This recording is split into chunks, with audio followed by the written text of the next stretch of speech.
Fernandel, Oui? vous êtes notre meilleur expert en matière de comique au cinéma. Écoutez, À preuve de votre longue carrière, et j'espère que vous en avez autant devant vous. Votre dernier film, c'est Le Complexe de Philémon. oui, je viens de terminer le complexe de Philémon sous la direction de Jean Boyer, d'après la pièce de Bernard Luc. Oui, Avec Sandra Milo comme partenaire. oui, Sandra Milo et puis beaucoup de camarades de classe. Avez-vous noté une évolution dans le comique pour l'écran depuis un certain nombre d'années, depuis avant-guerre par exemple? Eh bien, je crois qu'on arrive à une humanité dans le comique, parce que dans le comique, on a toujours poussé, n'est-ce pas? Ce qu'on appelait charger.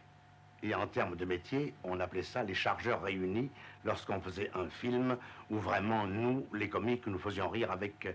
Moi, personnellement, lorsque j'ai fait des films avant la guerre, et Dieu sait, j'en ai fait beaucoup, eh bien, j'ai fait des interprétations de personnages avec des syllabes, n'est-ce pas, où j'appuyais, je disais, pardon, qu'est-ce que c'est, n'est-ce pas? C'était drôle. Maintenant, non. Nous sommes arrivés avec l'époque actuelle, et surtout depuis la Libération, petit à petit, on a évolué dans le comique et on est arrivé à jouer tellement naturel. Et je crois que le succès d'un film, même comique, c'est ça. Ce qui ne vous a pas empêché de prouver que vous étiez un comédien complet en tournant des rôles dramatiques, ce qui a priori semble plus facile, car il est plus difficile toujours de faire rire. Vous avez tourné par exemple toute une série de films de Pagnol, comme Angèle, Le Spruns. Vous avez tourné Meurtre, vous avez tourné Le Fruit défendu, et plus près de nous, La Vache et le Prisonnier. Oui, mais alors je vous dirais que, naturellement, lorsque l'on fait un film dramatique, je dirais dramatique, ou alors Les Pagnols, qui étaient des films où il y avait des scènes dramatiques et des scènes comiques.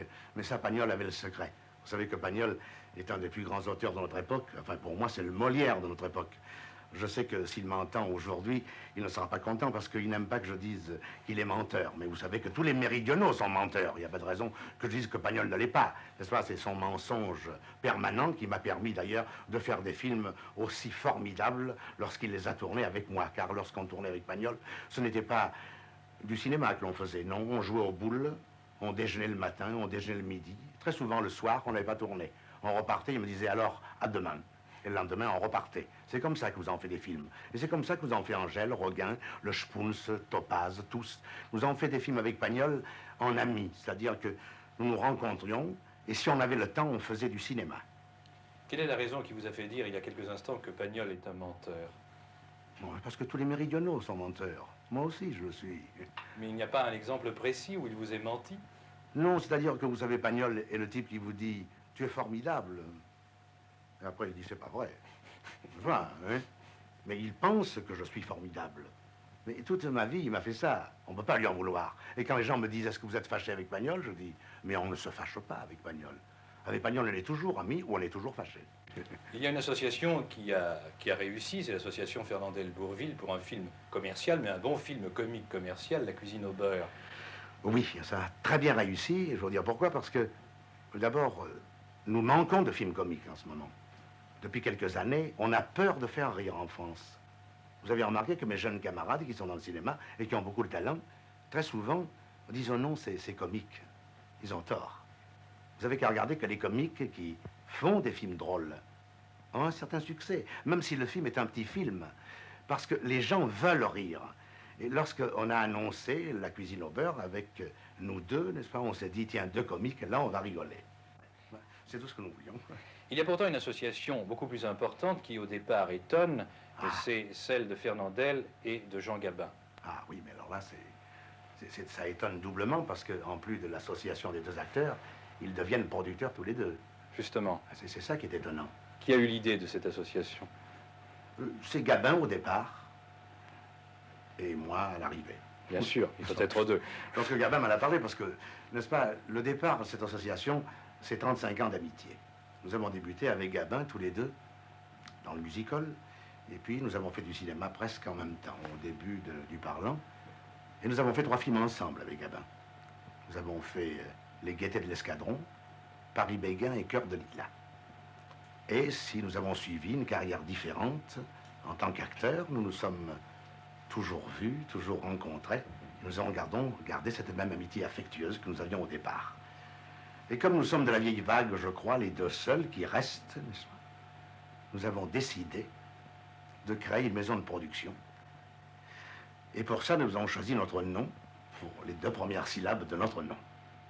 Nous voulions prendre notre nom de famille. Il s'appelle Moncorgé, je m'appelle Contendant. Et lorsque nous sommes aperçus ce que donnaient les deux premières syllabes, nous avons pris notre nom d'acteur. Nous avons fait la société Gaffer. Est-ce en réaction contre les producteurs que vous avez voulu devenir vous-même producteur? Oh, pas du tout, parce que nous ne pouvons pas en vouloir aux producteurs, étant donné qu'ils nous ont apporté beaucoup de choses dans notre vie, puisque nous avons fait notre carrière d'abord par le public, mais aussi par les producteurs qui nous ont engagés. Parce que s'il n'y avait pas eu les producteurs, nous n'aurions jamais fait le cinéma. Nous avons commencé au début du parlant par des choses beaucoup moins importantes, et puis lorsque nous sommes arrivés à être vedettes chacun de notre côté, Gabin a fait pleurer, et moi j'ai fait rire.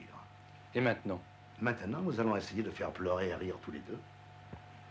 Mais je suis certain que Jean, que l'on dit avec un mauvais caractère, ce n'est pas vrai. Je vais vous dire, Gabin est un homme très amusant. Nous venons de passer plusieurs soirées ensemble, parce que nous voyons presque tous les jours, étant donné que les associés sont obligés de se rencontrer. Dernièrement, il était chez moi, avec sa famille et la mienne, et vraiment, nous avons ri beaucoup, parce que Jean est un homme qui n'a pas eu très souvent à ses côtés dans ses films, vu le sujet, des gens drôles.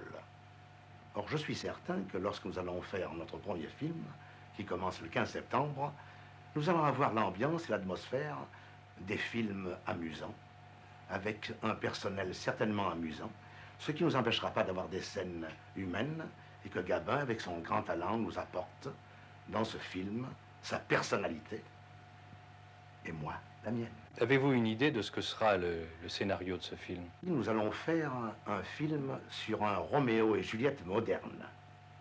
Je ne veux pas pour l'instant vous donner le nouveau départ, mais ce que je peux vous dire, c'est que Gabin aura 3 ou 4 filles, et moi j'aurai 3 ou 4 fils. Ce qui nous permettra dans le film de dire, toi des garçons, tu n'en as pas eu, il m'a dit, mais toi des filles non plus. Naturellement, il est de vous dire que le fils sera joué par le mien. Tant faut-il que j'en profite puisque je l'ai. Lorsque deux grands premiers rôles se retrouvent dans un même film, n'y a-t-il pas parfois des questions de préséance qui risquent de jouer? Non, non, pas du tout. Pas du tout lorsqu'on est arrivé à ce que nous sommes arrivés. Si nous allons encore regarder la grosseur du nom sur l'affiche, celui qui est le premier, celui qui est le deuxième, il faut quand même, avec deux personnages, qu'il y en ait un qui soit premier. Alors que ce soit Fernandel-Gabin ou Gabin-Fernandel et tout ça, on m'a dit, comment allez-vous vous entendre? Mais regardez donc en Amérique. En Amérique, ils sont 4 vedettes. Il y a toujours un premier, un deuxième, un troisième, un quatrième. Ça n'a pas d'importance. D'ailleurs, le public ne s'intéresse pas à ça. Pour que le public vienne sur 2 noms connus, sur un sujet. Et la première des choses, c'est de faire un bon film. Au départ, avec Gabin, je ne crois pas que nous nous payions. Ça vous paraît paradoxal, car on dit tellement des choses des vedettes. On dit que ce sont les vedettes, n'est-ce pas, qui, au départ, empêchent de faire un grand film parce qu'ils prennent trop. Eh bien, nous ne prendrons rien. D'autant plus que vous êtes vos producteurs. Oui, mais c'est pas une raison pour aller tourner gratuit. Bien sûr. Si nous faisons les producteurs pour ne plus toucher d'argent, c'est pas la peine. Nous ne payons pas au départ, mais on se payera un peu plus tard. Il y a un certain nombre d'années, Fernandel, que vous faites des films que l'on peut considérer comme des films surtout commerciaux. Non, non, pas... pourquoi vous me dites ça, un certain nombre d'années? Non, j'ai fait quelques films commerciaux, oui. Parce que, à mon avis, dans le cinéma, il n'y a pas 2 poids et 2 mesures. On doit faire ou le grand film dramatique, comme Meurtre, comme La vache et le prisonnier, ou comme Le fruit défendu, ou alors on doit faire le film qui amuse. Mais il ne faut pas faire le film entre les deux, c'est-à-dire le film où l'on attend la grande scène d'émotion et la grande scène comique qui ne viennent jamais. Alors je préfère que lorsque les spectateurs en sortant disent oh, c'était idiot, alors j'ai rigolé. Vous comprenez ça? Ça pour moi, c'est une réussite que de dire c'est drôle, j'ai pas beaucoup ri, je croyais qu'on avait... Non, non, voilà, oui, ce que je veux dire, on a ni pleuré ni ri. Voilà. Je crois que avec votre télévision, celle-là, pour le cinéma, nous devons faire des grands films. Des grands films, parce que je sais que lorsque vous voyez la télévision chez vous, c'est à vous, téléspectateurs, que je m'adresse en ce moment. Vous voyez, je vous parle les yeux dans les yeux, parce que moi, j'ai pas peur, hein. Vous savez, je suis comme ça. Eh bien, je suis un téléspectateur, quoi qu'étant du cinéma. Qu'est-ce que vous voulez? N'est-ce pas? Il faut vivre avec son temps et suivre le progrès. Eh bien, je sais que lorsque vous voyez un bon film, vous allez le voir.